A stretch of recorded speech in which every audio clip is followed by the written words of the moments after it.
We had a bet the last time, and empirically I'll prove to you, sir, that I won that bet. I put it to you, I won that bet. You said, these were your words, not mine. That showed me that was not the opinion of those who watched us. No, hang on a minute. Wait, let me finish. Mr. Ulasi, you know what people said? I'm a man of facts. Okay, let me go land. on.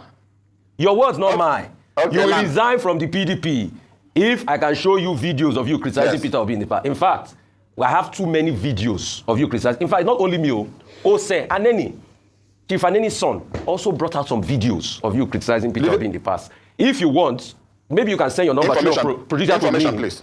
You should our producer to me, and I will forward you those videos. But wait, I've not even landed on my question. Yeah, information, please. Yes. Information in all communication. Once I say information, you give me a few seconds. Yes, please. When we had that discussion, I told you that I criticized Peter Obi on one serious occasion when he left PDP and went to Labour Party. I did mention it, and you forgot to say that.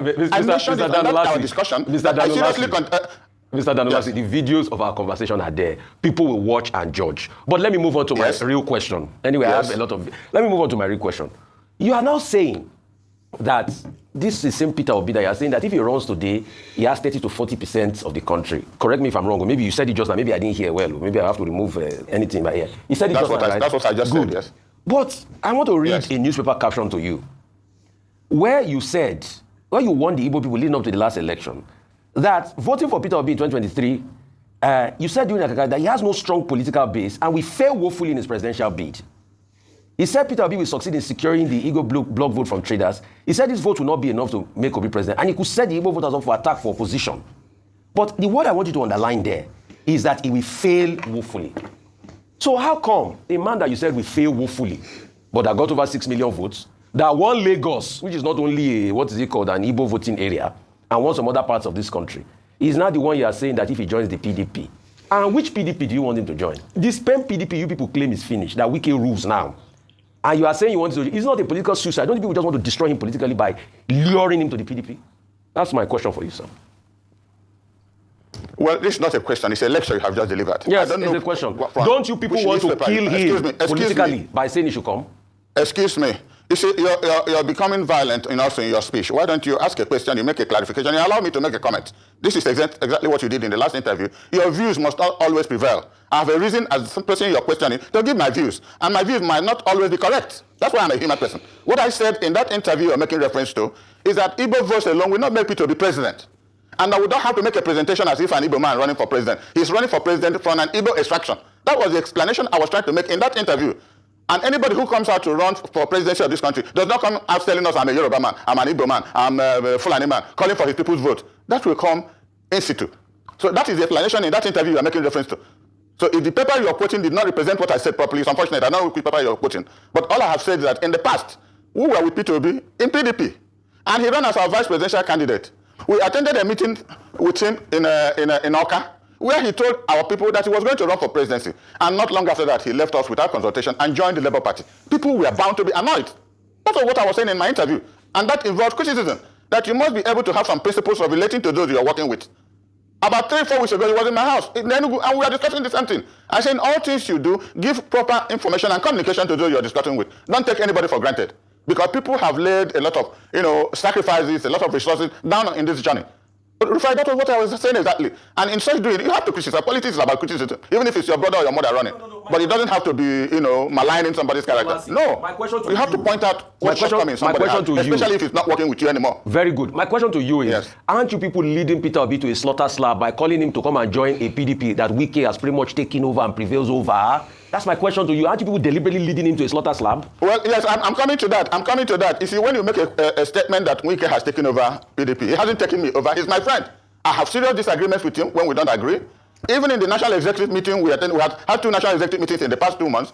There are a lot of people who don't support him. And he knows that. There are a lot of people, the national chairman doesn't support him. He might be friendly with some of us, but the national chairman hasn't left his seat as national chairman of PDP to go running after Wike. Wike wants to be in control, but I had told him, you cannot be working for an APC government and try to tell us what we do in PDP. One will have courage to tell a friend that one. It does not stop him from doing what he wants to do. And until we have a convention, what we're having in November is what we call mini convention. There will be no election.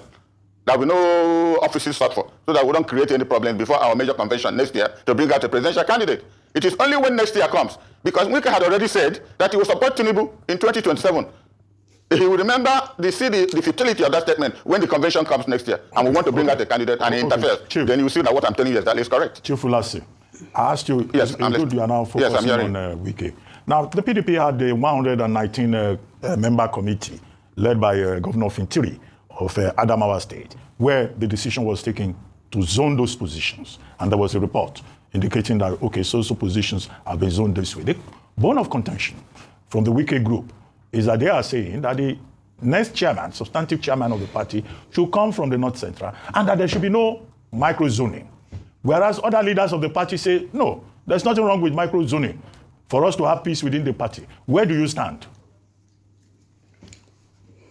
Well, I said, I thought I mentioned something like that when I started commenting initially, that in the next meeting we had, we said, if we have a contestable convention this November, the time is so short, it will bring a lot of, animosity within us. So we just do a normal midterm convention without running for any office until next year. So between now and next year is a long period of time. Like the party has zoned presidency to the south. It is likely, most likely, that next year the chairmanship of the party will come from the north. Which part of the north the party will also decide. These are not constitutional matters of Nigerian constitution, but these are the discussions you have to, bring, some kind of understanding within the party. There's nowhere in the Nigerian constitution that is specifically mentioned about zoning, but it's just about national representation, national interest, which means that every part of this country should be given an opportunity. This is wonder shall never end. No one be smarty, no one be smarty up for Arise TV between Rufai and this PDP shifting, what they call ulasi. You understand? Not be smart argument. He said that Peter Obi has no platform. You understand? He say he will be happy when he contests for when we contest as a president in PDP. You understand? So what do you mean they ask? Okay, which party they want for contest? Party where we no settle. Where we can take over. I don't understand. At least the most important thing we are supposed to focus on, more than focus on to build a party again, because that party it has be a jack. You understand? By Wike. So more say, more make sure say that party they okay. Make una settle yourself before that they talk one vote una need for the party. You understand? To contest our president. You so muna secure ourselves because the way we the CPDP, if Peter Obi decide to go join them, well, on that thing go up. Not be say I trust. If I don't be say I see trust a Labour Party. You understand? Based on Peter Obi, now that one Peter Obi did before. You understand? So now because I still get some hope for Labour Party, but for PDP side, no, my man no carry on.